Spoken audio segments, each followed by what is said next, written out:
Any ideas of tiredness or weariness fled from me at the sound of my mother's voice. I ran, kicking up corn stalks and dirt as I went. The people, the members of the Bright that had grabbed me, were getting their wits about them, and I wanted to be gone by the time they were on their feet.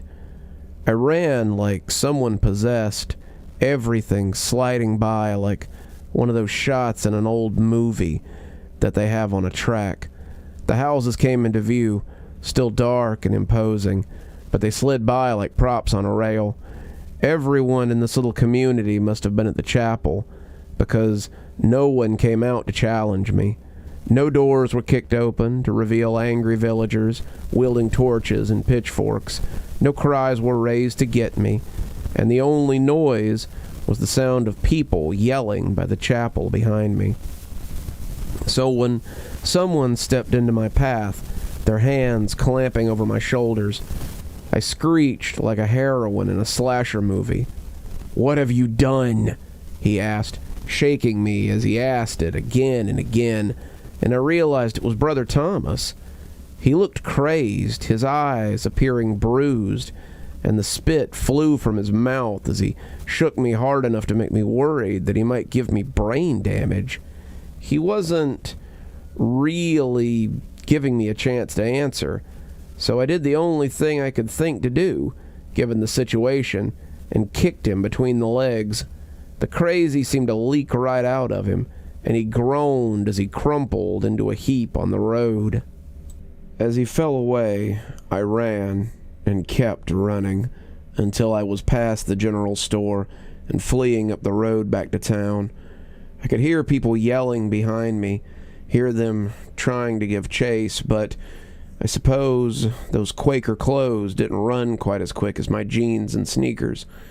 From the corner of my eye, I could see lamps and torches raised as they looked for me in the woods, and I prayed that I would make it back to town before they caught me.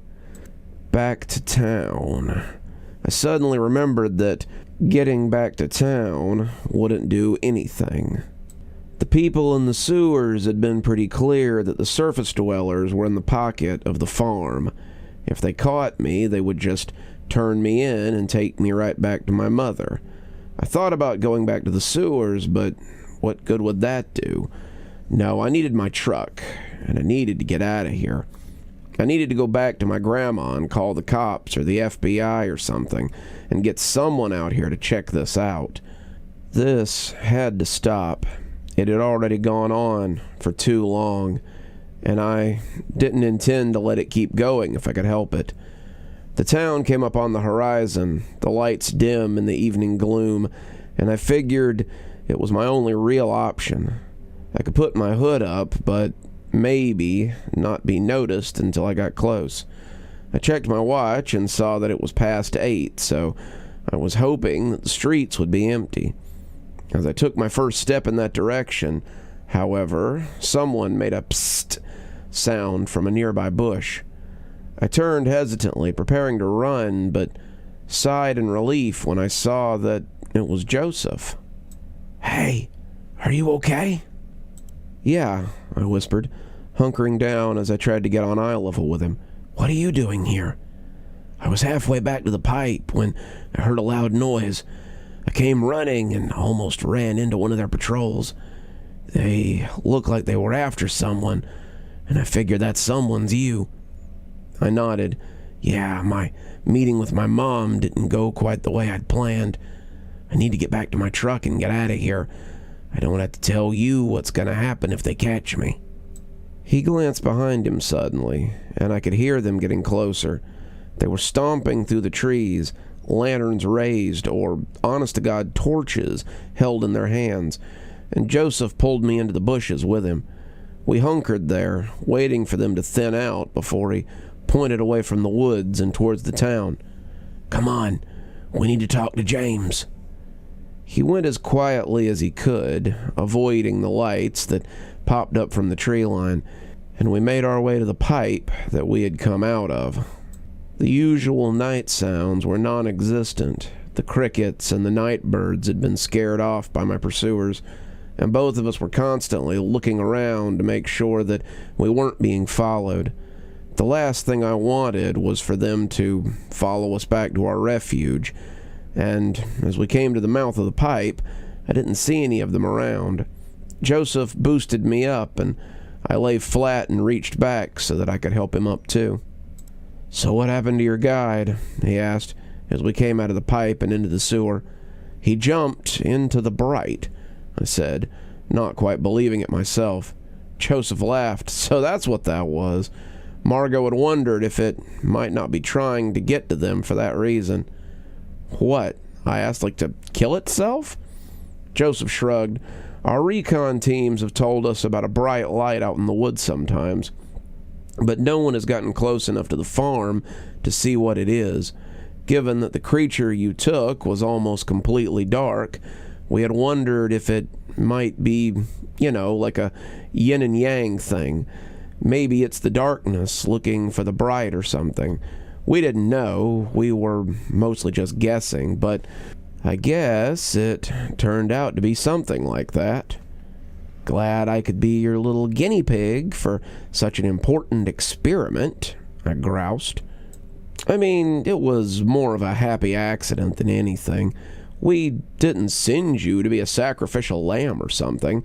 Kinda thought he might be able to find the place, and he did, so I guess you're also welcome." I ignored that one as we made our way through the sewers. They were no less awful at night, the ground still best not looked at, and as we came into the refuge for the citizens of Tylerville, I saw John's eyes get wide at the sight of me. Clearly, Joseph wasn't the only one that had expected me not to come back, and he tossed his cigarette into the sludge as he came toward us. "You made it back," he said, clearly trying for a tone that said he had never doubted it. "And you seem to have lost our little friend. Did you find the place?" "Oh, I found it," I told him, putting my hands on my hips and scowling at him. "But your little friend turned out to be more than you guessed." "Maybe we better take this debriefing somewhere a little more private," John said, and the three of us headed to his dingy office, where I laid it all out for them. I told them about the farm, the Wonder Barn, the field, the church, and the miniature sun inside it. I told them how I had almost been grabbed by the people in the church, my mother included, and how I had only escaped because my guide had decided to throw himself at the ball of light they were worshipping. Joseph and John just sat there, eyes widening, faces changing, but saying nothing. John lit another cigarette as he listened, smoking it to the filter, before stubbing it out and bouncing the end on the desk thoughtfully. "Well, damn. At least you made it out. That's the closest any of us have ever been to the Bright Farm. And came back. I mean, can't believe your own mother would treat you like that. But I think you're right. We have to get you out of town before they find you. They don't drive, so if you can get away from Tylerville, then you should be fine. And when I do get out of here, I can let someone know. I can tell the FBI or the..." But John was already shaking his head. "It's a good idea, but it won't work. We've tried to contact the authorities, even used my sheriff's department credentials, but it doesn't help. They get here, and the Bright people just tell them that it must have been a misunderstanding, and we can't exactly tell them that we're hiding in the sewers, since they might tell the townspeople. So they just leave again, or they get turned and they join the quilting circle. No, we'll just have to continue to fight. We'll take this town back, or we'll die trying, but that's not your problem. Your problem is getting out of here, and for that, you need wheels." He pulled a map out of his desk and tapped it.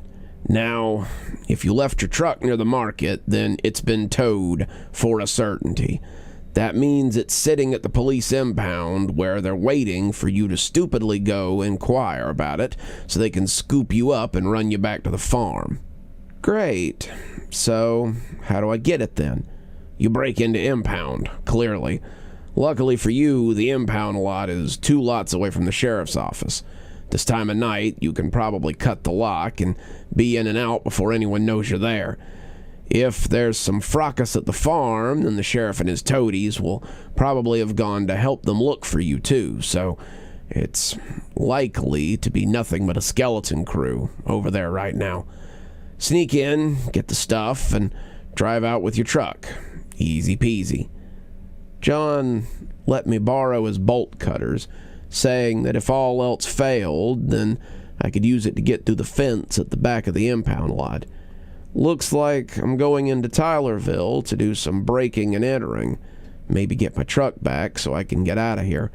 Joseph said he'll come with me so that I don't get lost, but that once I get to the lot, I'm on my own.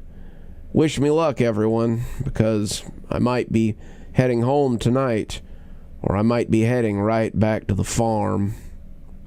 Either way, I guess my adventure will soon be over. You're still here. Thanks for stopping by. Dr. Plague here.